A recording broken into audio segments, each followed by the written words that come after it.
All right. Welcome back, Cassandra. I'm so excited to dig into the strategic side of LinkedIn. We covered the profile yesterday, a bit of the setup, a bit of kind of the why you need to be on here. Don't miss out on this opportunity. Go back and listen if you haven't yet. It was chock full of advice. This is awesome.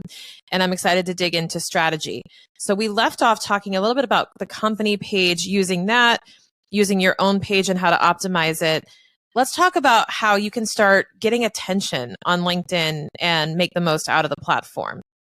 Yeah. So I think the obvious thing is posting, right? Posting content. And there's a ton we could talk about around that. I think people get a little nervous around posting, like because it is professional, people get scared. I want to remind you, it's still just people talking to people. You can repost or repurpose your content from other platforms. There are some things you might want to do slightly differently on LinkedIn, but you can repurpose. There's nothing wrong with that. But the other two things that I think we should spend some time on are commenting and this new thing called collaborative articles, which I'm seeing some really good results with. So those are kind of three main areas. I think people just focus on posting and LinkedIn does a lot more. And then I just want to remind on this before we get into it is the beauty of LinkedIn is that if Shannon posts and I see it in my feed and I like it, it now goes into my connections feeds saying, Cassandra liked this post. You might like it too. And so that's why we need to be on this platform. Like, that's why I'm so passionate about this platform, because Instagram doesn't do that for you. Facebook doesn't do that for you. This is the only one that literally serves your content up to new faces.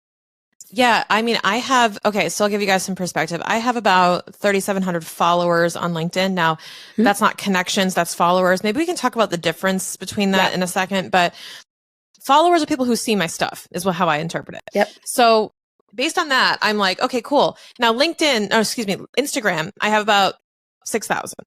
Now, every one of my posts gets like 10 to 15 likes, a few hundred views on my reels, nothing special, but like it's a very small percentage of people who see it through the algorithm. Right. On LinkedIn, get this, I post a question, I post a piece of advice, I post a quick little nugget, a thought, anything. 10,000 impressions. Yeah. That's more than my followers. That's more than anything I have. That's more than my connections. And I've met so many people, including solid guests for the show, and they start following me and we actually start real conversations because they just were like, yes, to whatever I said or like commented. So guys, this is legit. This is actually really cool. And one of the most enjoyable experiences I've had on social media and actually meeting real people. Yeah. Yeah. That's why I love LinkedIn, because it is because the reach, number one. And then number two, because as much as we talked last time about, there's that spammy, salesy side. There's also a ton of people that are open to genuinely connecting. And that's not as easy on some of the other platforms. It gives you the space to create and to start honestly, authentically connecting with others. Yes. So, okay. So you mentioned those kind of three components. Let's talk about posting, commenting, and this collaboration. So posting, the biggest hiccup I find is people are like, what the hell do I post on this platform? I feel like it's super professional. It's super like clear. So let me give you an example, because I'm in accounting LinkedIn, right? I'm full of accountants and I'm following them. I can't tell you how many cheat sheets I see that are actually, they look like my notes with the one page you can bring to your test in 9th grade. You know what I'm talking about? Where like you write everything in 2-point font in 2 different colors to see if you can like fit everything from the textbook on that page. Yes. That is what it looks like to me. And I'm like, this is not a cheat sheet. This is a textbook on paper. So there's a lot of this, like what they put out there as content, which is really like kind of bland, if I'm being honest. Like, how do we kind of zhuzh it up a little bit and make sure we're getting engaging content there? Yeah. So one thing is stories. For some reason think on LinkedIn, it can't be stories. It can be stories. Like, tell me, I don't mean stories the way Instagram does. I mean, like, tell me a story. Tell me a story. And then what's the point of it? Like, people are reading. So storytelling is important. Another thing is if you are going to, so I want to talk repurposing a little bit, just because I know a lot of people are like, I don't want to create completely new content for it. Totally. Fine. But like, for example, I have a YouTube channel and a podcast on that. Just started. I have a YouTube channel. I built over 100,000 subscribers. Now I have a new one. I put a YouTube video out last week on 10 places to meet new people. I made that into a carousel with AI. I put it in Canva, and now I put it up on LinkedIn as 5 of the places and in the carousel, but I also put them verbally, like not verbally, but text-wise in the post. Because if you're going to promote something else you're on, make sure you're giving people value in the post. Don't just send them elsewhere. So I said, here are 5, you're getting value. And then to learn 5 more, go watch the video, go listen to the podcast. I saw someone totally miss an opportunity the other day because she was featured on a podcast, and she put, hey, I had this great conversation with so-and-so on this podcast, and just gave a one-liner of what they talked about. Like, right, it would almost be like the title of the podcast episode. She had the screenshot of them talking pretty much like you and I are right now, right? And not everyone is going to go click on that and go listen to it.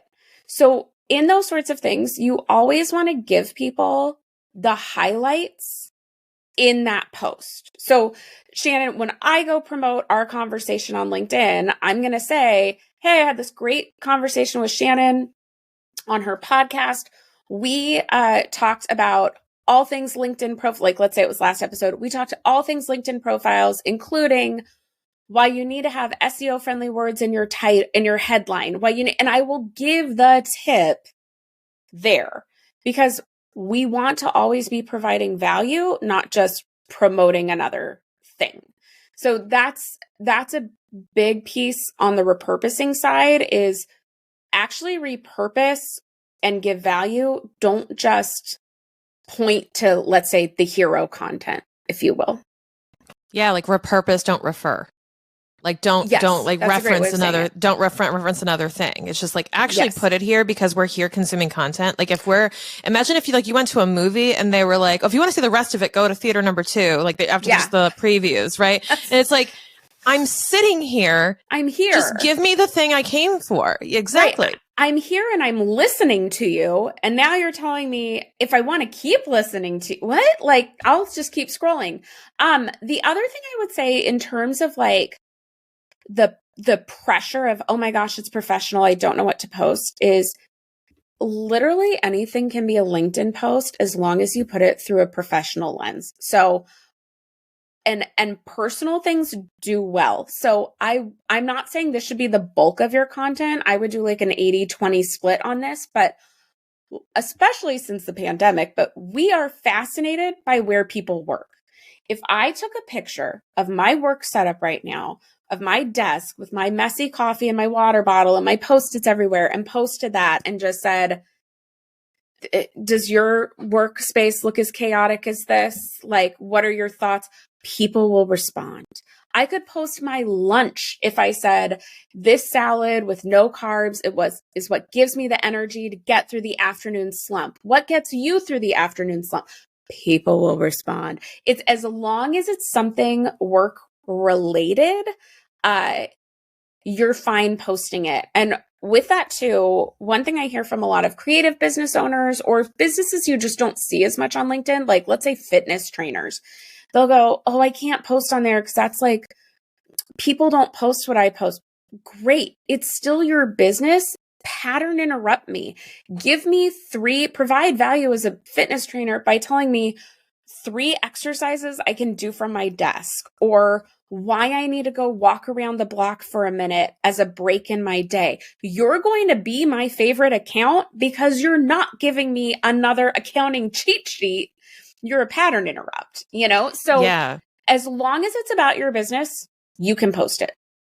Yeah. I mean, it's like for your example of the health trainer, for example, what would be super cool is if I saw like a 2-minute timer just start on my page and it was like, stand up. Oh, I love it. It just, right? Yeah. It was just like, literally just post that and put, this is your hourly reminder to stand up. And if you had something on auto repeat to just post that every hour, I would literally follow that. Yeah. Every time I log in, be like, you're right. I got to stand up and like make sure, like literally tell me to put my neck up and look up from the phone. Yeah. And that's actually pretty cool. I do.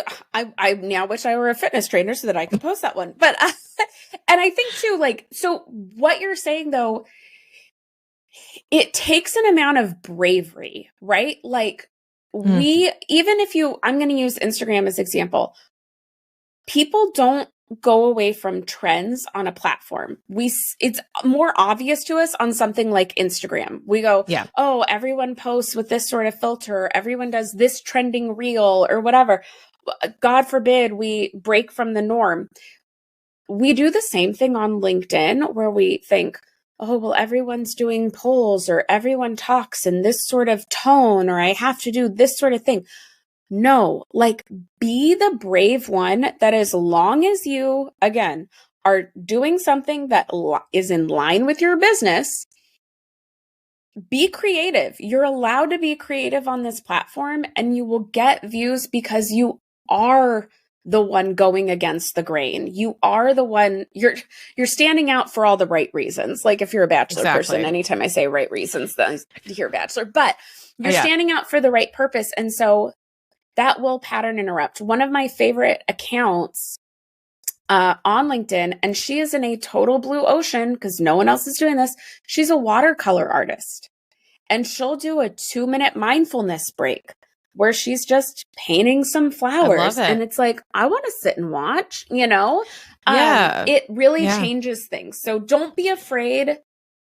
If you're in a business that you don't see a lot of on LinkedIn, don't be afraid to do something that feels quote unquote different because it's going to make you stand out.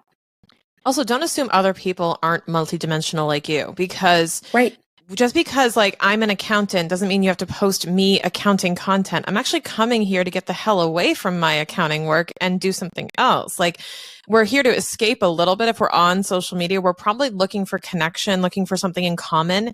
And I will literally be like, does anyone want to talk about tacos? Like what tacos are the best? I don't care. Yeah. I love all that stuff. And I'm like, I'm not just an accountant. Like I don't have one personality trait and accounting isn't a personality trait. People have personalities outside of their profession, out of their vocation. So people will relate to those things and actually connect with you.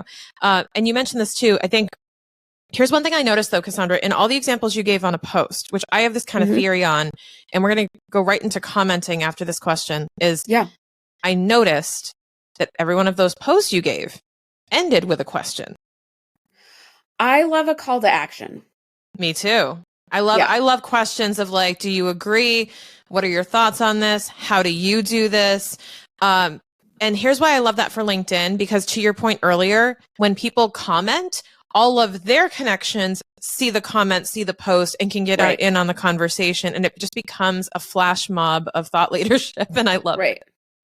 No, I totally agree. And I will be honest, like it can be kind of hard to get people to comment on certain things, right? But you got to try every time. Warm them up by like giving what do you think of this, right? I also love, I used to do this. I'm going to bring it back. I used to do hashtag like work fun Fridays is what I called it. And I would leave because people want to be part of the conversation on LinkedIn, but they don't always think they have something like very, industry professional to share on certain things. So nothing profound, right? They're like, I need to be profound if I'm going to share something. And then they hesitate. Yes. So I started this thing that was just a simple work-related question on Fridays. So that was more about work culture. So what's your go-to lunch spot? What is your coffee order in the morning? And then one of them that did insanely well was, okay, everyone, be honest. We feel really strongly about it. What is your favorite pen? We are all very obsessed. Everyone has a very strong feeling about what their favorite pen is. Yep. You're bringing yours up right now. Yes. Yep. But it gave people I've got 7 of them over here in different colors. And I'm like, oh, she called me out. I feel seen. That's right. Like, that's the thing. It resonated with people and they felt like, I have a passion about my pen. It doesn't matter if it is a Bic ballpoint. Somebody's like, I like a Bic because I don't care about all the flashy stuff, right? Like, who cares? Yeah. But it gave people something to chat on where they're like, I don't have to be deep. There is no perfect answer to this, you know? Or like, if I say my favorite lunch place is Chipotle, I'm not going to have people up in arms about it, you know? Well, so, you're going to piss off the Qdoba. So it's, yeah, it's like, there you go. You're going to start a controversial conversation. Right. The real brawl over it. But so every now and then giving something fun and light for people is going to be a big game changer. Yeah. And I think a little bit of, it's the fun light. It's the things we care about that we didn't know we cared about. Like I didn't realize how loyal I was to Uniball until you said that. And then it could be something as simple as, you know, nostalgia, you know, like what was your favorite, hey, for those who worked in corporate, what was your favorite lunch spot in the city? Or what was your go-to, you know, whatever it was, or what was your favorite, what's like the weirdest thing you put on your salad or something like that, or pizza. Yeah. Oh my God, the pineapple pizza thing started a controversy. So like that's fun. But like, is it value? Here's the thing though, like, yes, you can create those conversations for engagement, but sometimes people do it just for the sake of superficial engagement and don't take it the step further. Let's talk about like, why do stuff like that if it just feels silly or it feels like it's like, this isn't value? What's your response to that? I think one is if you're doing engagement right, you're actually engaging. So if they comment back to them. You know, some of these people don't follow you, right? Or they're not connected with you. So message that, you know, comment back, they will inevitably end up following or connecting with you. And then you can bring it further. My whole theory on authentic relationship building, whether in person or online, is it is a patience long-term game. And I do not need to connect with you the first. And when I say connect, I mean just genuine connection, not online connection. I don't need to identify and connect with you on something work related to start building a relationship. So if we connect over something silly like why the diet lemonade at Chick-fil-A has to be part of our, you know, our lunch order, great. That's a starting point to build a relationship from, right? When you say Uniball's your favorite and I'm sitting here going like, the G3 Pilot's where it's at. Like, okay, silly, but now you have it. We forget that you can start building a relationship over something that silly and small, and that's all we need. We just need a spark to get things going. So that's why those little fun things do matter. I agree, especially, and you know what? It's funny because if you were to parallel it and like you're all in a corporate happy hour, if you will, or a networking event, and I feel like people are using LinkedIn the way someone would if they were just like walking around and handing out flyers. How popular would that person be? Like the Vegas brochure person, right? It's just like, here's my card, here's my card, here's my card, here's my card. And if you walk up and you just go, I like that. Like, I like your thing. Like, where's that from? Hey, you know, oh, you mentioned that you're a Red Sox fan. Cool. Like, isn't that how we start conversations in real life? Right. Isn't that what we notice about each other is like, hey, I noticed you have the G3 Pilot in your pocket. Nice pen. Right. Or it's always the conversation that start with my husband walking down the street with a hat on with the New York Rangers. And then there's a guy, I live in Costa Rica, so that's kind of rare for someone to be like, hey, go Rangers. He's like, oh, a friend. Like, immediately you bond over something in common, especially when you're surrounded by people you think don't have much in common with you. Yeah, no, I totally agree. Yes. So that's where those things that feel a little frivolous or maybe just personal, they're actually providing value and they're giving an opening to start for a lot of people who feel too much pressure on this platform. Yeah, I agree. And I think that too, you could leverage that too in your profile a little bit as well. Maybe you put something in the banner or put something in there that's like, I'm a mom or I'm a dog mom or whatever it is, just to be like, hey, I'm also a person. That's what I love with that. Sorry, in your about section, make your last line something personal. I love to volunteer on weekends mine for a long time said like, you'll never see me without Diet Coke or iced coffee in my hand. You want something that's relatable. Don't go with the like zany, wild fact about you. Go with the relatable thing that someone can touch on. Yeah, that you want them to know about you. Yep. And going into the commenting too and the engaging, I agree. I think that what do you recommend in terms of making LinkedIn a habit, right? Because I feel like for a lot of people, me included, I have to be really intentional about what am I here for? What am I here to do? And it could be an endless rabbit hole. So yeah, is it commenting on X number of posts a day? Like, what's a good starting point for someone to build that where they can make this into like a kind of a quantifiable habit goal for this year? Yeah. Yeah. So first thing I would say is if you have not been on the platform at all, you're one of those who goes, I haven't been on this since I set it up, right? Literally just get on and scroll every day for 5 minutes just to get used to the culture of the platform. And if you see something you like it. And if they tell you it's someone's birthday, say happy birthday. I'm not saying you can't engage, but take the pressure off that like for a week, I'm just going to make myself click open that button to open LinkedIn and just see what's out there.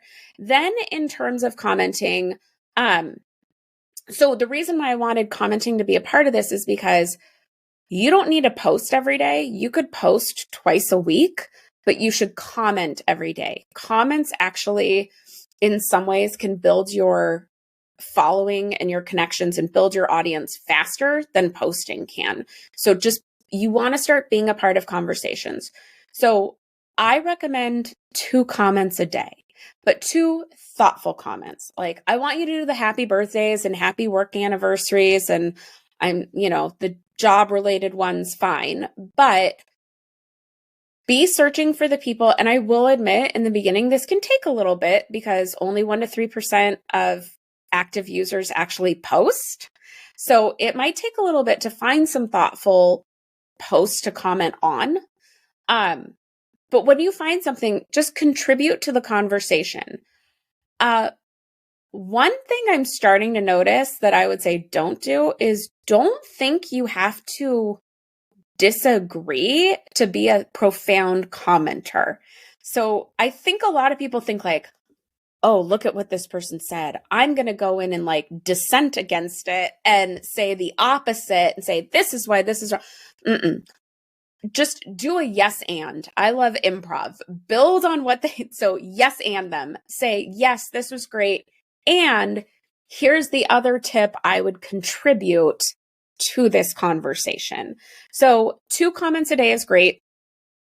You can now hit a notification bell so that you get notifications when certain people post. So if there's someone that you really like the stuff they're posting, hit that notification bell so you see it. But I will be honest, I've also been starting to build my own Excel spreadsheet of people I want to comment on because I value the stuff they're saying. Do I think I could work with some of them or collaborate one day? Sure. But also I really like the audiences this person has, and I really like the work that they're saying. And so I'll kind of click my way through that list each day to see if I can find 2 new pieces to comment on. But 2 is a great place to start. Yeah, because I want to give like this feels like an open ocean of opportunity here. Yes. And it is, but we have to start with, okay, what are the first couple of things I can do to get a habit going, or what can I do to start adding value into the platform to see where this goes and if it's something I want to spend time on? Because I feel like we have to start with 1 or 2 things, and then that just expands and compounds from there based on what's working and what isn't. And you just kind of walk through this choose your own adventure of how you want to use it. Yes, completely. Yeah, for sure. So the third thing that you mentioned was collaborative articles. Now, this is something new to me. I think I've been getting these notifications lately that's like, yeah, so is that what that is? Like, I'm getting these notifications going, people want you to contribute to something on this. Yes. And I was like, what is that about? And I thought it was I thought it was very weird. So I'm actually here to learn. So tell me what that's all about. So yes, collaborative articles are essentially LinkedIn is using AI to create an article. So they are giving AI a question, and then AI is creating typically 5 points that are very generic of how to do such a thing. So it might be how to build deeper relationships. Like, how would you recommend building deeper relationships at work? And then I'll give these 5 generic points. And then they're asking LinkedIn users to come in and contribute to that article.